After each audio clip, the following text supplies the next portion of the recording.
Necessity and contingency. The basic meaning of the words necessity and contingency is made known to us by the fact that we can substitute for them the familiar words must and may.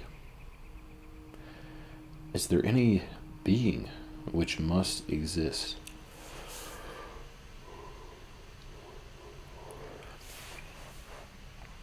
Asks the same question as, does anything exist of necessity? Are all things of the sort which may or may not exist, or are they divided into those which must exist and those which may or may not exist? Means the same as, is everything contingent in being, or do some things exist necessarily and some contingently? The great issue, which involves the opposition between necessity and contingency, are concerned with more than questions about being or existence. They also deal with cause and effect, judgment and reasoning, happenings or events, the actions and decisions of men, human history, and social institutions. In each case, the problem is formulated by such questions as, does everything which happens in nature or history happen necessarily? Is everything contingent, or are some things, some events, necessary and others contingent?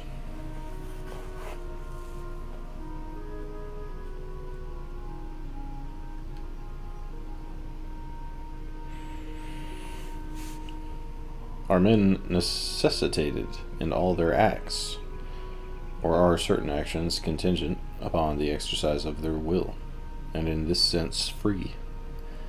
Does human liberty consist merely in the freedom of man's action from the external necessity of coercion or constraint? Or does it consist in a man's being able to choose whatever he chooses freely rather than necessarily? Is every act of the will necessarily determined, or are some acts of the will acts of free choice? Are certain human institutions, such as the family and the state, necessary? Are men compelled to live socially, or can they choose the solitary life? If domestic and political society are necessary, are the ways in which they are organized also necessary? Or are such things as monogamy in the family and monarchy in the state contingent?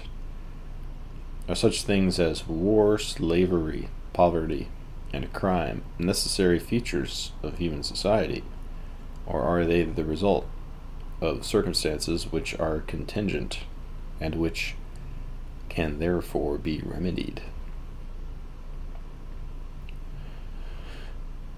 These questions indicate the range of subject matters in which issues are raised concerning the necessary and the contingent. They also indicate that the other ideas to which necessity and contingency have relevance are too manifold to permit an enumeration of all the other chapters in which some aspect of necessity and contingency is discussed. This chapter stands to others as a kind of summary of the theme of necessity and contingency. It assembles in one place the various topics, problems, or subject matters which traditionally engage the human mind with that theme.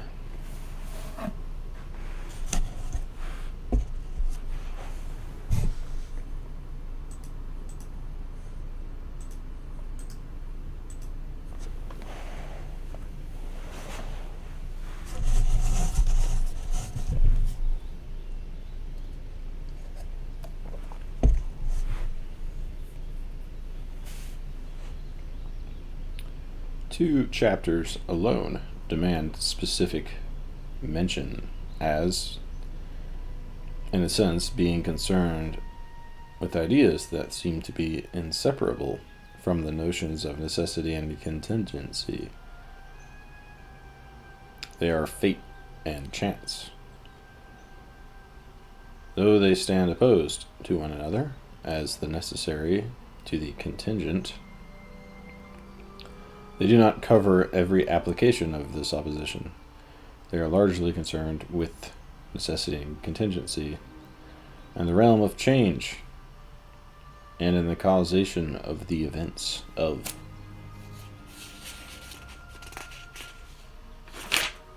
Nature, or the happenings of history. They do not deal, at least not directly, with necessity and contingency in being or existence, in thought or knowledge, in human acts and social institutions. The necessary and the contingent do not seem to be opposed in exactly the same way in each of the 4 areas, namely being, change, thought, and action, in which they raise basic issues. In the sphere of human action, for example, writers like Hobbes, Locke, and Hume substitute the notion of liberty for contingency as the opposite of necessity. The meaning of necessity alters in consequence. Liberty, according to these authors, implies the absence, not of all necessity, but only of external necessity in the form of compulsion. An internal necessity, they think, is quite compatible with complete freedom. Hume therefore dismisses the supposed conflict between liberty and necessity as groundless. By liberty, he writes, we can only mean a power of acting or not acting according to the determinations of the will. That is, if we choose to remain at rest. We may, if we choose, to move. We also may. We may, if we choose to move, we also may. Now this hypothetical, liberty is universally allowed to belong to everyone who is not a prisoner and in chains. Liberty, when opposed to necessity, not to constraint, is the same thing with chance, which is universally allowed to have no existence. Similarly, Locke defines liberty as a man's power to do or forbear doing any particular action, according as its doing or forbearance has the actual preference in the mind, which is the same thing as to say, according as he himself wills it.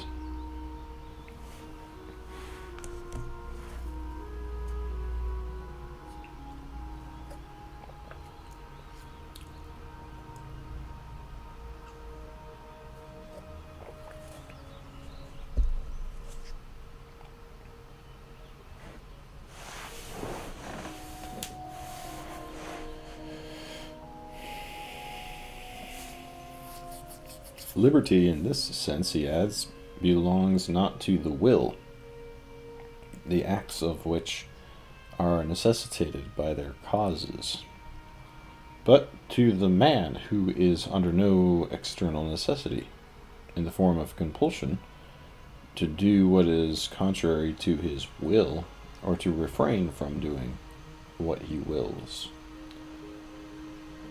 Hobbes seems to go even further along the same line of thought, holding that liberty is destroyed only by external impediments to action. He uses necessity in a sense which makes it consistent with liberty or inseparable from it. The actions which men voluntarily do, he says, because they proceed from their will, proceed from liberty, and yet, because every act of a man's will and every desire and inclination proceeds from some cause, and what from another cause, in a continual chain, whose first link is in the hand of God, the first of all causes. They proceed from necessity. Yet if what Hobbes means by external impediments represents the same nullification of liberty, then there is at least one meaning of necessity which stands opposed to liberty. Enumerating the meanings of necessity, Aristotle lists as one sense the compulsory or compulsion, i.e., that which impedes or tends to hinder that which is contrary to impulse or purpose, or to the movement which accords with purpose and with reasoning. It is in a related sense that Plato opposes necessity to intelligence. Necessity represents for him those resistant factors in nature which the mind of man or God must overcome, or persuade to give way, if reason or purpose is to prevail in the coming to be of anything. In this sense, necessity, like chance, is opposed to purpose. Blind necessity and blind chance both exclude the operation of final causes. Both exclude the possibility that the events of nature are directed toward an end. We seem to have found almost universal agreement on the point that there is one sense in which necessity conflicts with liberty, but this agreement does not affect the issue whether liberty is more than freedom from external coercion. There are those like Aquinas who think that man's will is free in its acts of choice with regard to particular contingent means. Aquinas agrees that what is called necessity of coercion is altogether repugnant to the will. The same act cannot be absolutely coerced and voluntary.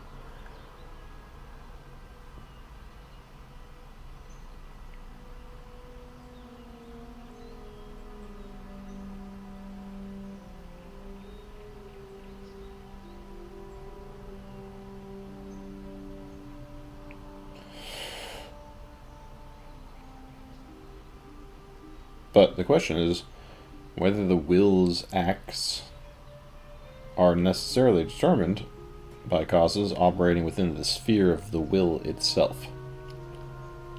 Aquinas names two modes of necessity which operate within the sphere of the will and restrict its freedom.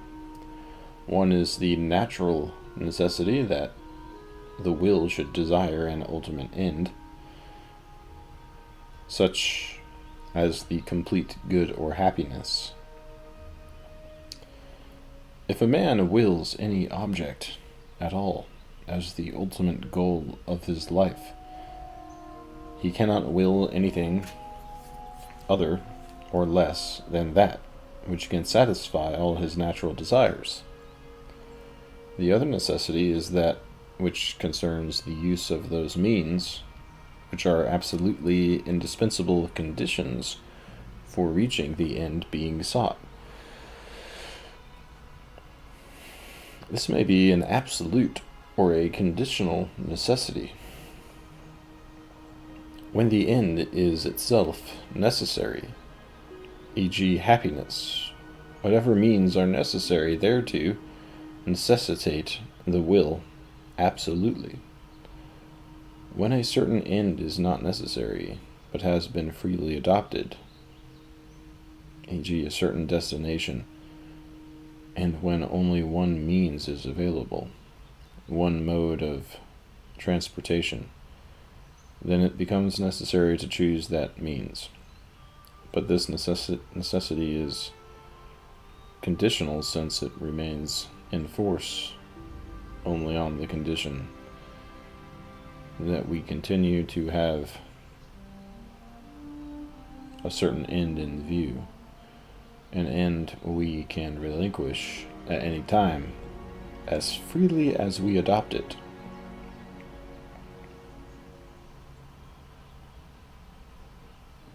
According to Aquinas, this leaves a great many acts of the will which are in no way necessitated, those in which there is no necessary connection between the means and a given end, and those in which a given means is necessary only on the condition that a certain end is sought.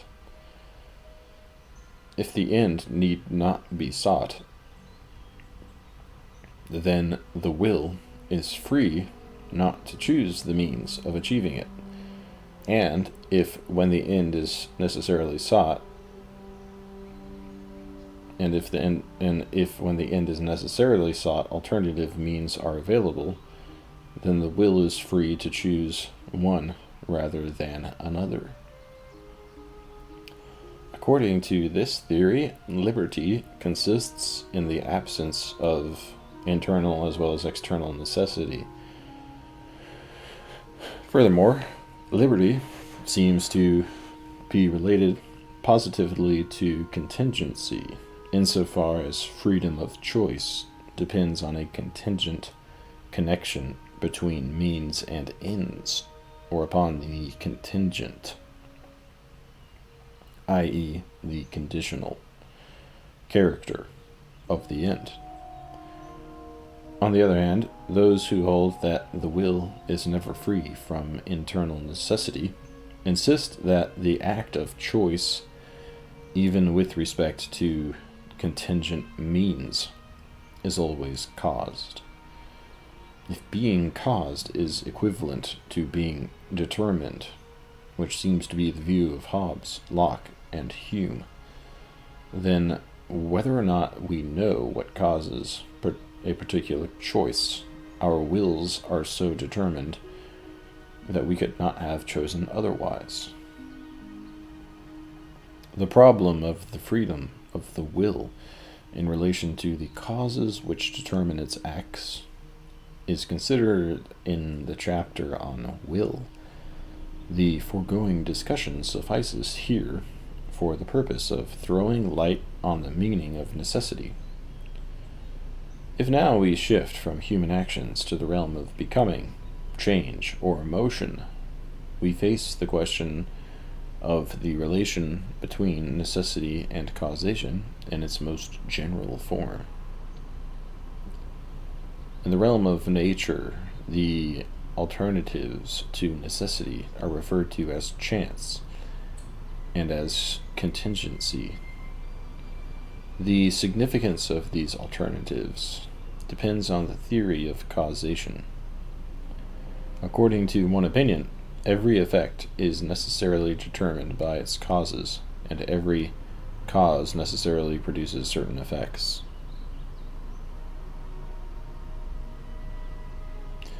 Given the causal chain of past events leading up to the present, every future event is necessarily determined. Nothing that ever happens could happen otherwise. Nothing happens contingently or by chance. This theory of causation is accordingly a doctrine of universal necessity or absolute determinism in the realm of change. In nature, writes Spinoza, there is nothing contingent, but all things are determined from the necessity of the divine nature to exist and act in a certain manner. Though nothing which exists or happens is contingent, God alone exists from the necessity of his own nature, and acts alone from the necessity of his own nature.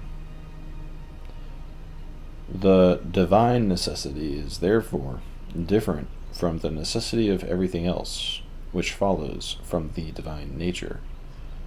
One is the necessity of freedom or self-determination, the other the necessity of compulsion or determination by another.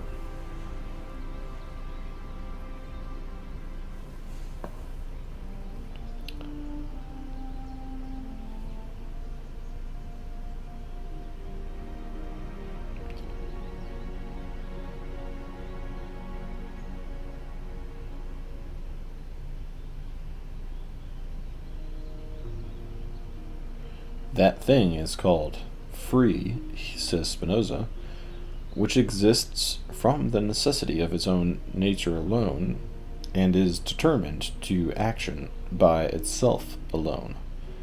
That thing, on the other hand, is called necessary, or rather compelled, which by another is determined to excellence and action in a fixed and prescribed manner. Hume's statement that there is no such thing as chance in the world would appear to agree with Spinoza's denial of contingency, but Hume also seems to deny the perception of any necessary connection between cause and effect. This is not to say that events happen without cause, but only that our ignorance of the real cause of any event has the same influence on the other understanding, as if nothing were necessarily determined by its causes. We are never able, Hume thinks, to discover any power or necessary connection, any quality which binds the effect to the cause, and renders the one an infallible consequence of the other. One event follows another, but we never can observe any tie between them. They seem conjoined, but never connected. Our idea, therefore, of necessity and causation arises entirely from the uniformity observable in the operations of nature.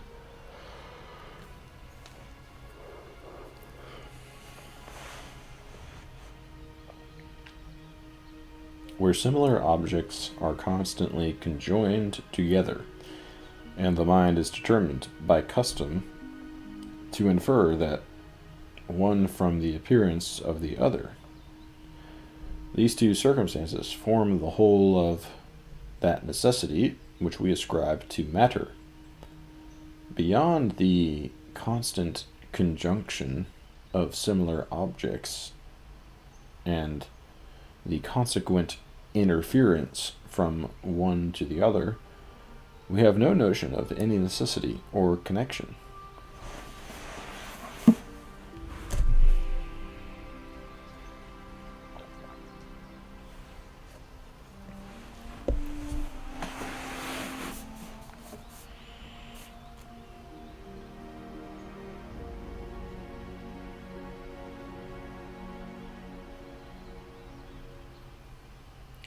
But the question remains whether, in the order of nature itself, particular events are necessarily determined or happen contingently.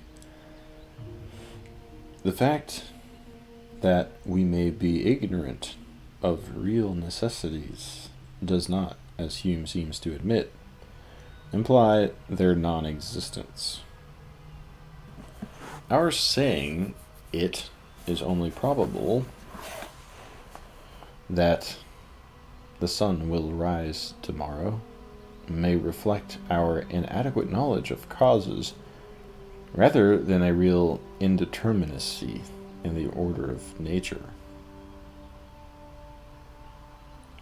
On the other hand, to say as Hume does that chance has no place in nature may mean only that nothing exists without a cause of its existence, rather than that whatever happens is necessarily determined by its causes. As indicated in the chapter on chance, two things must be distinguished here: the absolutely uncaused, the spontaneous or fortuitous, and the contingently caused, or that which depends upon the coincidence of a number of independent causes. A given condition may be necessary to produce a certain result, as for example, oxygen may be necessary for combustion, but by itself it may not be sufficient for the production of that effect. If the maxim, "nothing exists without a cause," or its existence requires a cause or causes adequate to produce the effect, then the maxim is equivalent to the principle of sufficient reason. Whenever two or more causes, each of which may be necessary, are not sufficient in separation, the existence of the effect depends upon their combination, and the effect is contingent if the required combination of causes is itself not necessarily caused.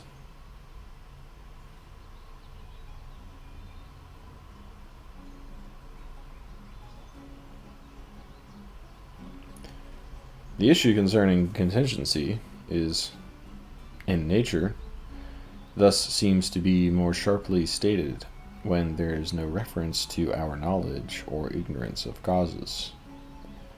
On this issue, Aristotle and Spinoza appear to be more clearly opposed to one another than Hume is to either. If things do not take place of necessity, an event, according to Aristotle, might just as easily not happen as happen, for the meaning of the word fortuitous with regard to present or future events is that reality is so constituted that it may issue in either of two opposite directions. For example, a sea fight must either take place tomorrow or not, but it is not necessary that it should take place tomorrow. Neither is it necessary that it should not take place. Yet, it is necessary that it either should or should not take place tomorrow.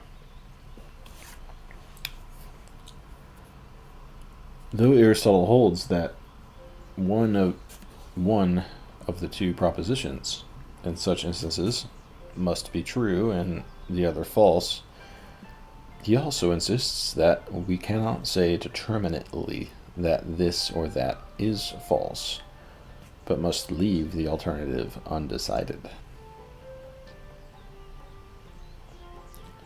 Aristotle's view with regard to propositions about future particular events is that our judgments cannot be either true or false, not because of insufficient knowledge on our part, but because future particulars are in themselves always contingent. Nothing in the nature of things or causes, existent in the past or present, necessarily determines them to happen. They will occur only if independent causes happen to coincide.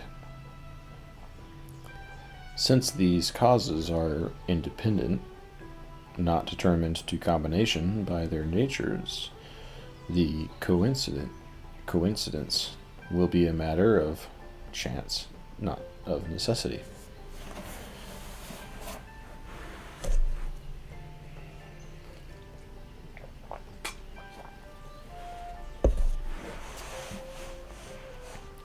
This theory of contingency in the realm of change, involving an affirmation of the real existence of contingent events, raises problems for the theologian concerning God's knowledge and will. Does the fact that nothing happens contrary to God's will imply that whatever happens, happens necessarily? Aquinas answers that God wills some things, to be done necessarily, some contingently. Therefore,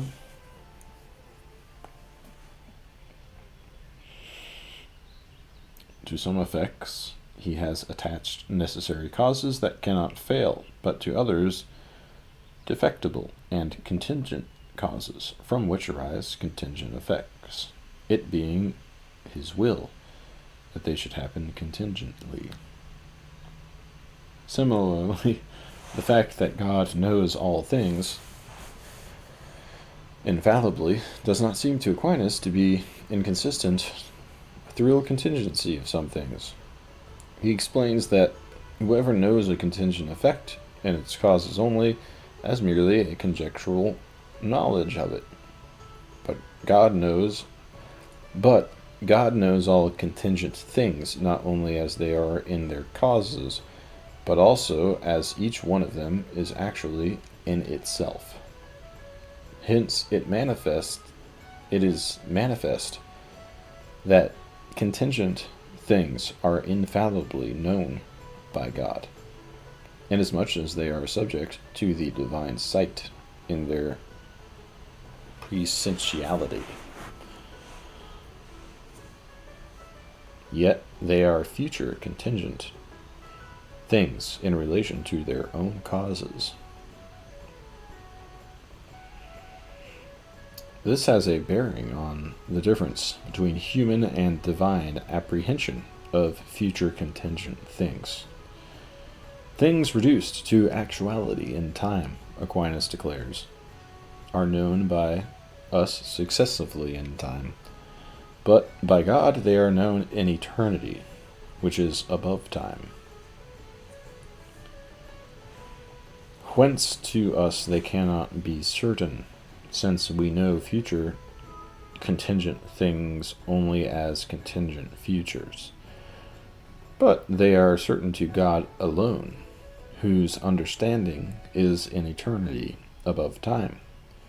Just as he who goes along the road does not see those who come after him, whereas he sees the whole road, whereas he who sees the whole road from a height sees at once all those traveling on it.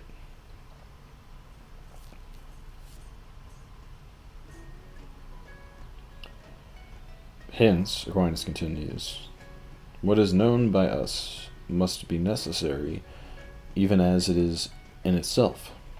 For what is in itself a future contingent cannot be known by us. But what is known by God must be necessary, according to the mode in which it is subject to the divine knowledge, but not absolutely as considered in its proper causes. It does not follow, therefore, that everything known by God must necessarily be. For that statement, according to Aquinas, may refer to the thing or to the saying. If it refers to the thing, it is divided and false. For the sense is, everything which God knows is necessary. If understood of the saying, it is composite and true. For the sense is, this proposition, that which is known by God is necessary. With regards to human knowledge, Aquinas makes another distinction in answering the question whether man can have scientific or certain knowledge of contingent things. If, as Aristotle seems to hold, the objects of knowledge are necessary, not contingent things, then the realm of contingency belongs to opinion, conjecture, or probability. Insofar as the particular events of nature are contingent, they cannot be objects of scientific knowledge, but according to Aquinas, contingent things can be considered in two ways, either as contingent or as containing some element of necessity, since every contingent thing has in it something necessary. For example, that Socrates runs is in itself contingent, but the relation of running to motion is necessary, for it is necessary that Socrates moves if he runs. The contingency that Socrates may or may not run does not alter the hypothetical necessity that if he runs, he must move. In its concern with contingent things, natural science is concerned only with such hypothetical necessities. Unlike physics, other sciences may deal with absolutely necessary things.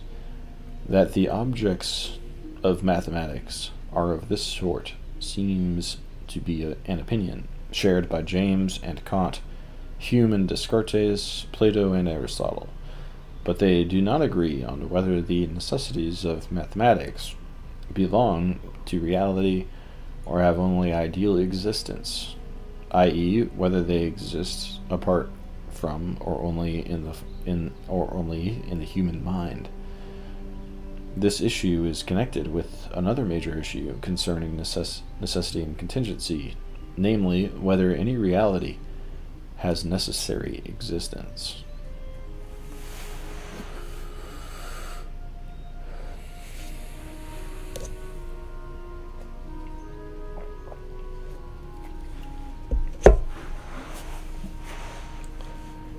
As we have seen, those who discuss necessity and contingency in the domain of human acts and natural events seem to construe these alternatives differently, according as they conceive liberty and chance in terms of different theories of causation. With regard to being or real existence, however, there seems to be a common understanding of the alternatives, even among those who do not agree that God alone is a necessary being, because they think that this world is also determined to exist as a necessary consequence of God's existence. In the preceding discussions, one meaning of contingency has repeatedly appeared. The contingent is that which can be otherwise. That which cannot be otherwise is necessarily as it is, writes Aristotle, and from this sense of necessary, all its other meanings are somehow derived. This insight is sometimes expressed by the statement that the opposite of the necessary is the impossible, whereas the contingent, which is neither necessary nor impossible, includes contrary possibilities.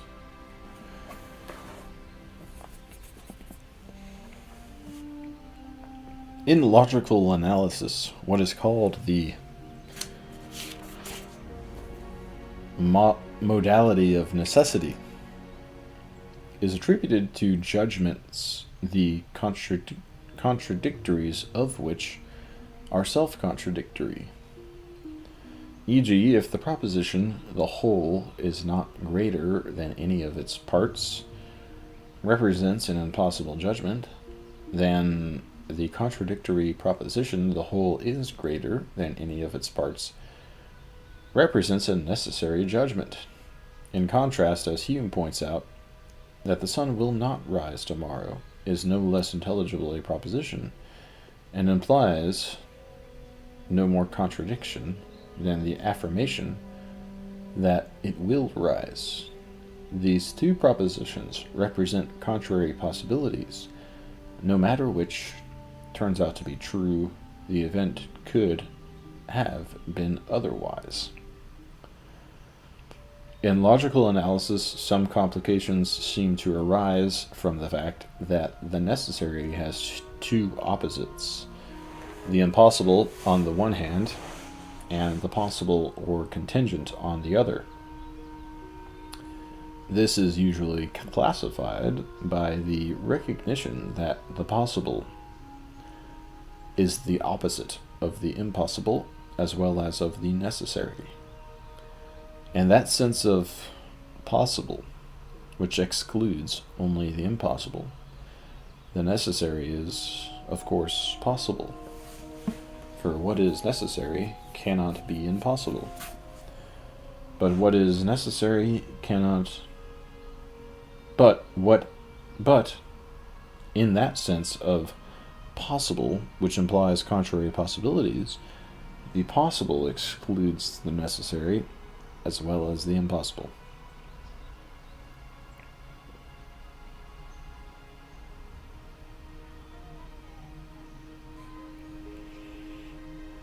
From the proposition, it may be, it follows, according to Aristotle, that it is not impossible, and from that it follows that it is not necessary.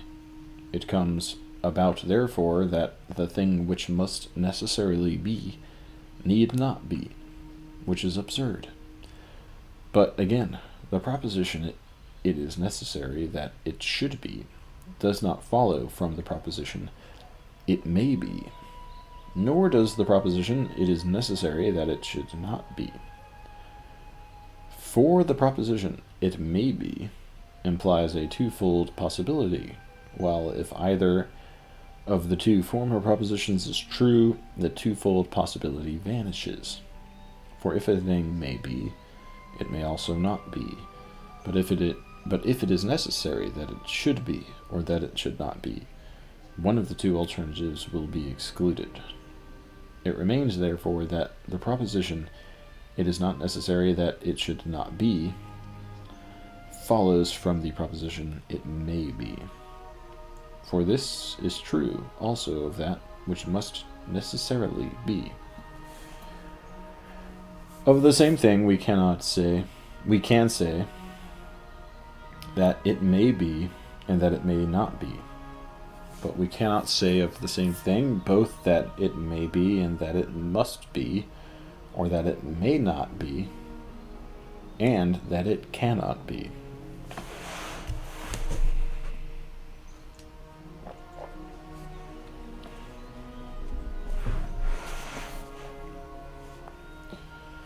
As Aristotle traces the implications of these modes of to be, we see that may be implies may not be, which contradicts must be.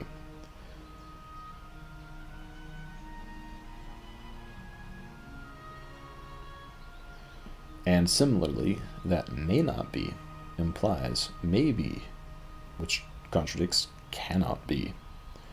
When we pass from the analysis of propositions or judgments to the consideration of being or existing, the situation is simpler. Since the impossible is that which cannot exist, whatever does exist must either be necessary or possible. Here the necessary and the possible are generally understood to exclude one another. The necessary is that which cannot not be, which cannot not be. The possible, that which can not be. In spite of this common understanding of the alternatives, there are basic differences among the authors of the great books in regard to the analysis or demonstration of necessary being. Aristotle, for example, tends to identify the possible with the perishable, with that which both comes into being and passes away.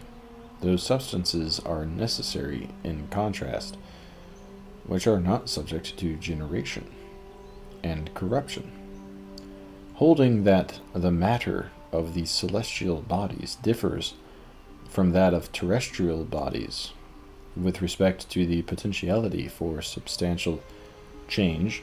Aristotle seems to regard the heavenly bodies as necessary beings, eternal in the sense of always existing, even though changeable in regard to place, i.e., subject to local motion. The changing things of this earth are all contingent in being, for the mutability to which their matter inclines them, including coming to be and passing away. This analysis of necessity and contingency in terms of matter's potentialities leads to another conception of necessary being, that of a totally immutable being, which has necessary existence because it lacks matter entirely, and since it consists of form alone and purely actual, is purely actual. Whether or not there are for Aristotle substances other than the prime mover, which are necessary because they are immaterial beings, he attributes pure actuality only to that one necessary being, which is an unmoved mover. Aquinas seems to adopt both of Aristotle's senses of necessary being. He treats the celestial bodies and the angels as having necessity to the extent that they are immutable. But their immutability is limited, in his opinion, to the fact that they are by nature imperishable. The celestial bodies because of their matter, the angels because they are simple substances, not composed of matter and form. Since they are creatures, they cannot be altogether immutable. All creatures, Aquinas writes, before they existed, were possible, and in this sense contingent as regards their being, not necessary. As it was in the Creator's power to produce them before they existed in themselves, he continues, so likewise is it in the Creator's power, when they exist in themselves, to bring them to nothing. Furthermore, at every moment of their existence, their contingent being depends upon God's power. God preserves them in being, Aquinas says, by ever giving them existence. For if he took away his action from them, all things would be reduced to nothing.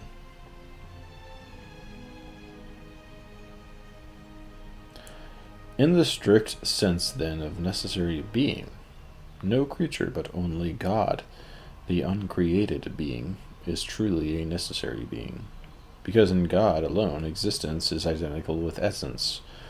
Only a being whose very essence it is to exist is capable of not existing. Only such a being is necessary in the sense of being purely actual. All created things must be contingent, for if in their case to exist belonged to their very natures, God could have not created them by causing their natures to exist, nor, when they did exist, would his power be necessary to sustain them in being.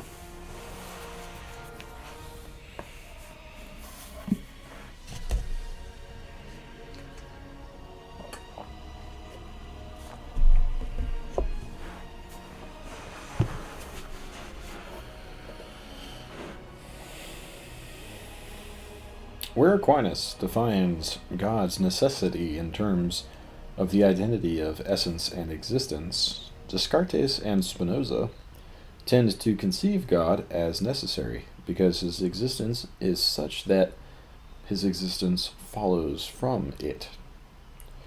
The difference may affect the meaning with which it is said that God is uncaused, or that God is self-caused. If its existence is caused, Aquinas writes, nothing can be the sufficient cause of its own existence. According to Descartes, to say that God is cause of his own existence merely means that the inexhaustible power of God is the cause or reason why he needs no cause. Descartes' position seems to be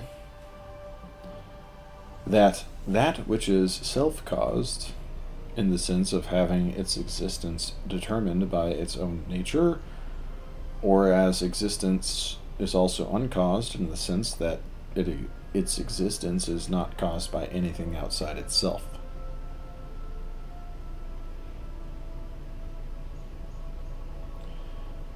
Existence, he writes, is involved in the essence of an infinite being, no less than the equality of its angels. The equality of its angles to two right angles is involved in that of a triangle. But though this suggests the notion of God's existence following from his essence, Descartes also says that in God, existence is not distinguished from essence. For Descartes, as for Aquinas, the basic point remains that which does not depend for its being upon any external cause exists necessarily. Descartes furthermore associates the necessary existence of an independent being with that being's infinity or perfection of nature. That which is conceived as infinite or perfect cannot be conceived as lacking existence. The notion of possible or contingent existence, he says, belongs only to the concept of a limited thing. Like Descartes, Spinoza conceives God as the only infinite and immutable being which exists necessarily in the sense of being, that whose essence involves existence. But unlike him, Spinoza also attributes necessity, in another sense, to every finite and immutable thing which God causes to exist. For in his view, God not only exists necessarily, but acting from the necessity of his own nature, God also necessitates whatever follows as a consequence of his action. No other world than this is possible. Things could not be produced by God, Spinoza writes, in no other manner, and in no other order than that in which they have been produced. Furthermore, since whatever is in God's power necessarily follows from it, and consequently exists necessarily, it is impossible for this world not to have existed. The existence of this particular world is as inseparable from God's existence as God's own existence is inseparable from his essence or nature. In the tradition of Western thought, there is perhaps no deeper theological issue than that which opposes the freedom of God's will to the necessity of God's acting according to his nature, and which, in consequence, sets the possibility of other worlds, or even of no world at all, against the necessity that, if God exists, this particular world inevitably follows. Taking the other side on both points, Aquinas, for example, argues that since the goodness of God is perfect and can exist without other things, inasmuch as no perfection can accrue to him from them, it follows that his willing things apart from himself is not absolutely necessary.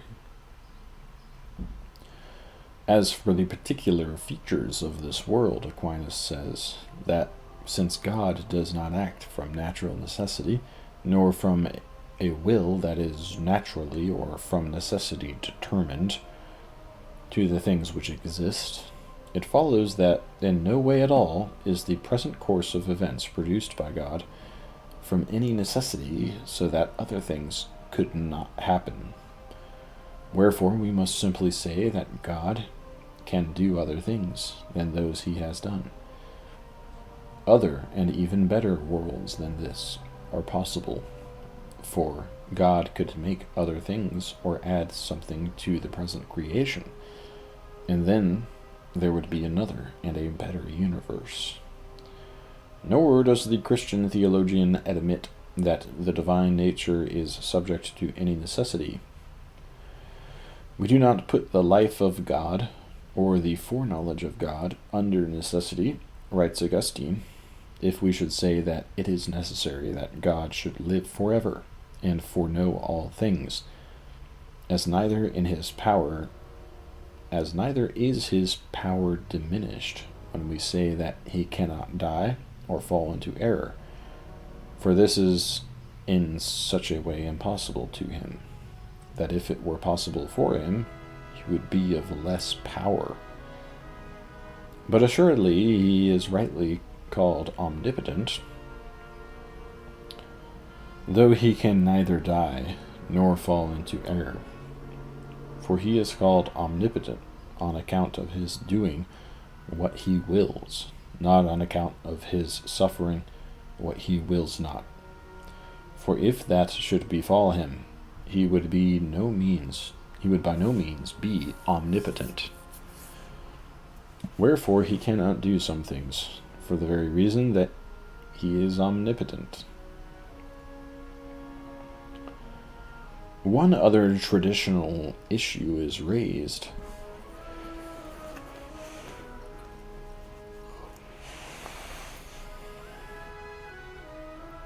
By the conception of God as a necessary being, or more strictly, as the only necessary being, in the sense of having a nature which involves existence. It is formed by opposite views of the validity of the so-called ontological or a priori argument for God's existence. Both Descartes and Spinoza argue, like Anselm and others before them, that since God cannot be conceived as not existing, it is impossible, in fact, for God not to exist. Those who reject such reasoning do not deny that it is unintelligible or self-contradictory to think of God as merely possible rather than necessary, i.e., as requiring a cause outside himself in order to exist. Kant, for example, admits that existence must be included in the conception of God as ens realizium, the most real and perfect being. But he denies that the real existence of the object so conceived is implied by the logical necessity of the conception itself. This amounts to saying that if it is possible for a being we cannot conceive except as existing not to exist. Aquinas seems to make the same critical point when he says that even if everyone understood by the word God something than which nothing greater can be conceived, and therefore a being necessarily existing, still it would not follow that he understands that what the word signifies actually exists, but only mentally. Stated in its most general form, the problem is whether that which is inconceivable by the human mind is possible in reality, or whether that which is logically necessary or necessary in thought is also necessary in fact or existence. However that issue is resolved, it must be noted that among the so-called a posteriori demonstrations of God's existence, or arguments from the existence of certain effects to the existence of their cause, one mode of reasoning turns upon the distinction between contingent and necessary being. If contingent beings exist, as it is evident they do, from the mutability and perishability of physical things, and if each contingent being is by definition incapable of causing its own existence, and if one contingent being cannot cause the existence of another, and if everything which exists must have a cause for its existence, either in itself or in another, then, from all these premises, it would seem to follow that a necessary being exists. Here the conclusion may follow with logical necessity from the premises, but whether it is necessarily true depends upon the truth of the premises. That, in turn, seems to depend upon the understanding of what it means for anything to be contingent or necessary in being. It may also depend on whether or not the reasoning escapes Kant's criticism of all a posteriori arguments for the existence of a necessary being, namely, that such reasoning always implicitly contains the ontological argument, and is therefore invalidated.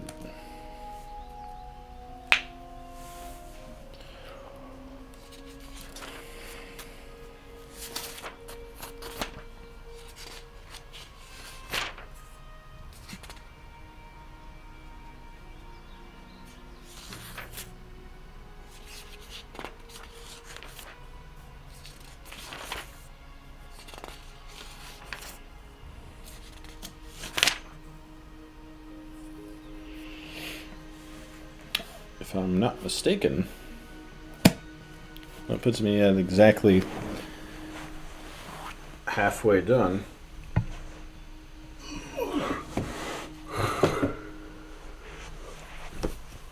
With these idea introductions.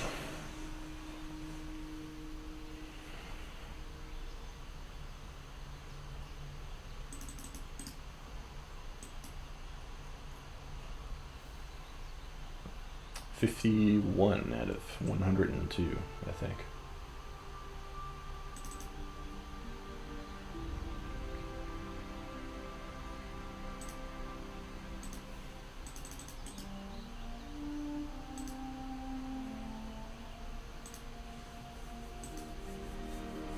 Let me try to calculate that.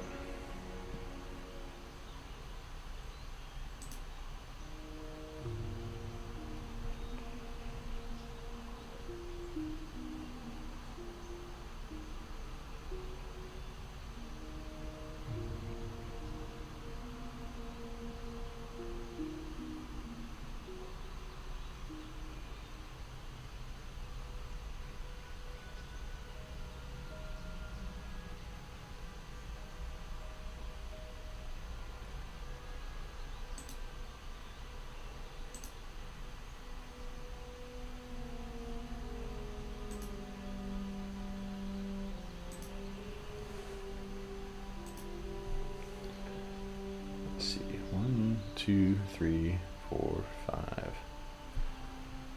Yeah, that should be 51.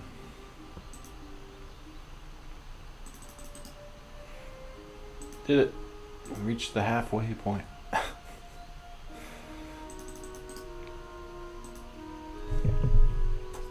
Won't be long now.